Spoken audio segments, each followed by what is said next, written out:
Many of us feel like we are moving through a dense fog, reacting to shapes and sounds without ever understanding the source of our own behavior. We often wonder why we repeat the same painful patterns, or why a persistent sense of unease follows us even in our best moments. This is not a personal failure, but a simple lack of clarity regarding the hidden architecture of the human mind. The Buddha provided a profound map called dependent origination to help us decode the invisible chains of cause and effect that bind us.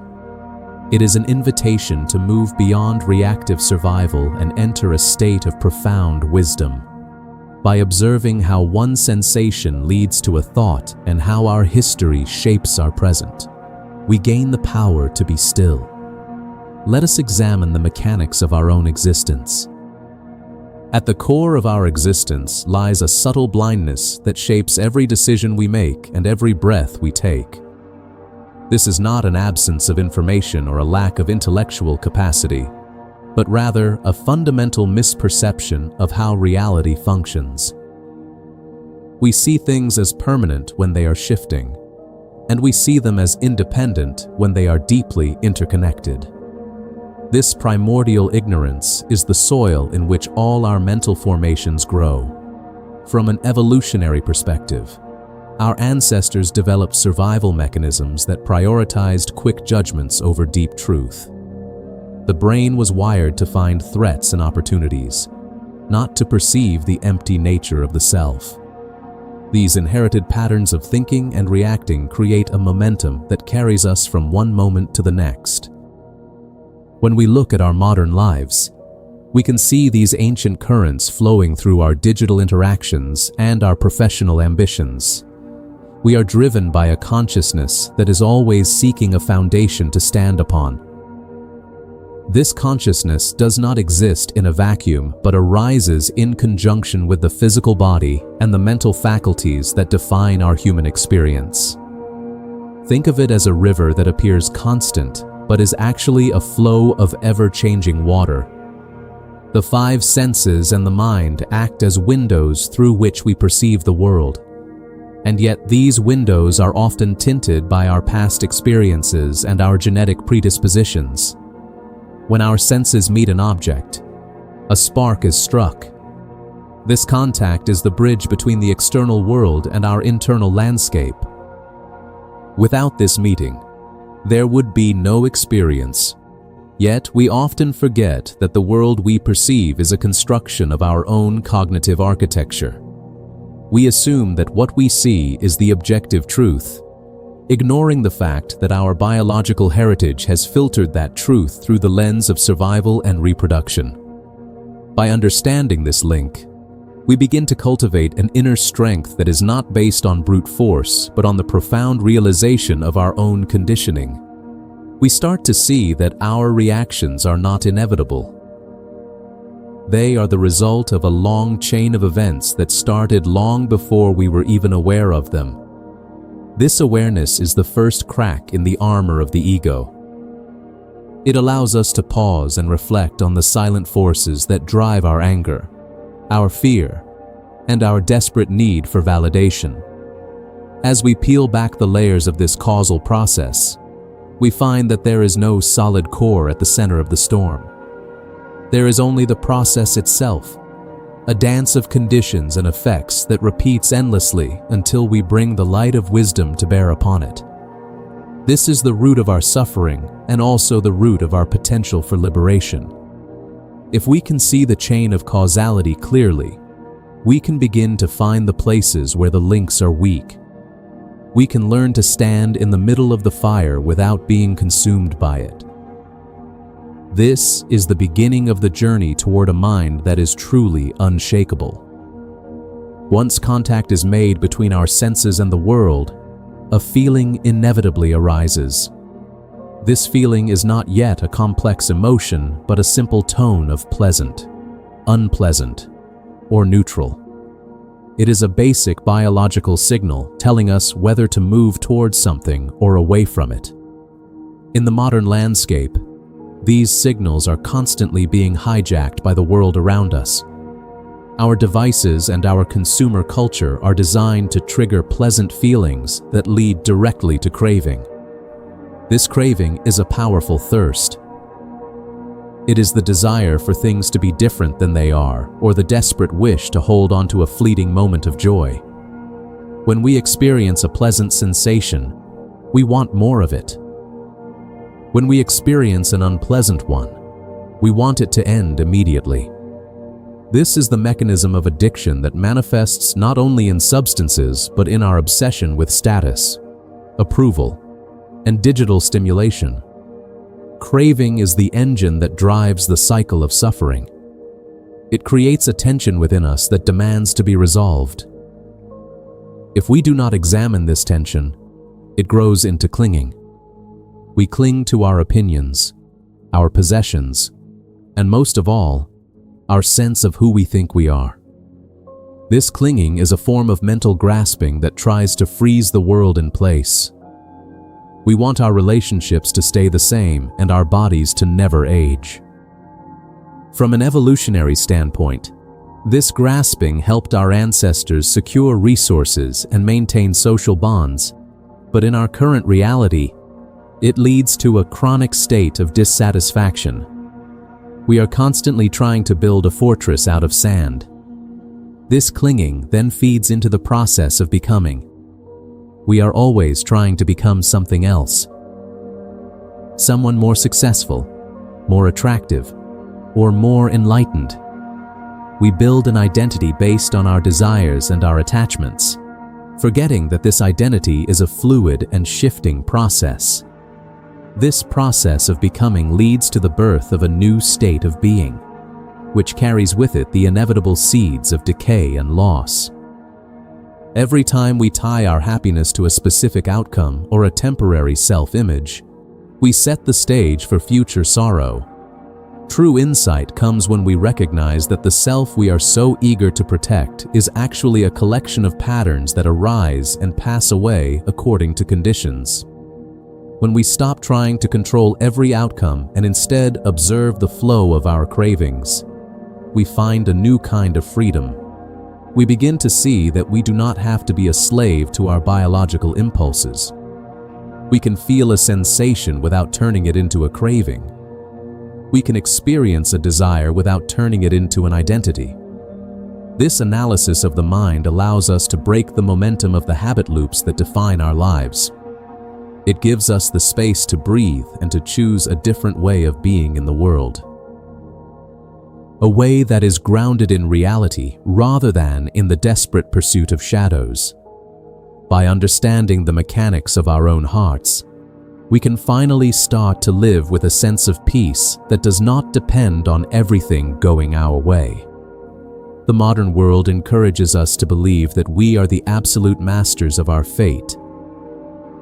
We are told from a young age that we are independent individuals with a fixed identity that must be expressed and protected at all costs. However, when we apply the lens of dependent origination, this narrative begins to crumble. We see that our personality is not a solid block of stone, but a fragile mosaic of social conditioning, biological urges, and reactive thoughts. Evolutionary psychology reminds us that our sense of self was not designed for happiness, but for competition and reproduction. We are biological machines programmed to keep wanting more because those who were easily satisfied did not survive as effectively as those who were restless. This restlessness is what we now call ambition or progress, yet it often leaves us hollow and exhausted. The critique here is not that we should stop striving, but that we should stop believing the lie that the self is the center of the universe.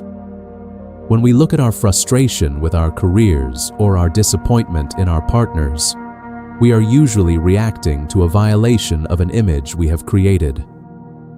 We have a mental blueprint of how things should be, and when reality does not match that blueprint, we suffer. This is the ultimate trap of the ego. It convinces us that our suffering is caused by the external world rather than our internal grasping. We blame the economy, our upbringing, or our luck, failing to see that the primary cause is the way we process experience. In the Western context, this individualism is often worn as a badge of honor, yet it is often the very thing that isolates us and makes us vulnerable to anxiety. We are taught to be self-reliant, yet we are dependent on a million invisible threads of connection. To see the truth of dependency is to realize that there is no me without a you, no breath without the air, and no thought without the language we inherited. This realization is not a loss of power, but a shift in perspective that allows us to drop the heavy burden of being a separate self. We no longer have to defend a fortress that was never there in the first place. Instead, we can interact with the world with a sense of lightness and curiosity. We can see our biases and our fears as temporary weather patterns passing through an open sky. This critique of the self is the most compassionate act we can perform for ourselves. It frees us from the impossible task of maintaining a perfect image in an imperfect world. By letting go of the need for absolute control, we find a stability that is far more resilient than any ego could ever provide. We stop fighting the river and learn to swim with the current of reality. This is where true intelligence begins, not in the accumulation of facts, but in the dismantling of the illusions that keep us small and afraid. As we reach the end of this exploration, we must ask how we can live this truth in a world that is designed to distract us. The answer lies in the practice of applied awareness. This is not something that only happens on a meditation cushion, but something that must be brought into the boardroom, the kitchen, and the bedroom. It starts with the simple act of noticing the gaps between the links of dependent origination. We learn to notice the sensation before it becomes a craving. We learn to notice the craving before it becomes an action. This tiny space is where our freedom lives. In that moment of observation, the chain of causality is interrupted. We realize that just because we feel an impulse to speak harshly or to check our phones for the 100th time, we do not have to follow it. This is the birth of true mental autonomy. When we live with this clarity, our relationships transform because we no longer expect others to fill the holes in our own hearts. We see them as they are, as fellow travelers caught in their own webs of conditioning, and our judgment is replaced by a natural compassion. In our work, we become more effective because we are no longer paralyzed by the fear of failure or the greed for success. We simply do what needs to be done with a mind that is clear and focused. This is the ultimate training of inner strength. It is not a mind that is numb to the world, but a mind that is fully engaged yet remains unattached to the outcome.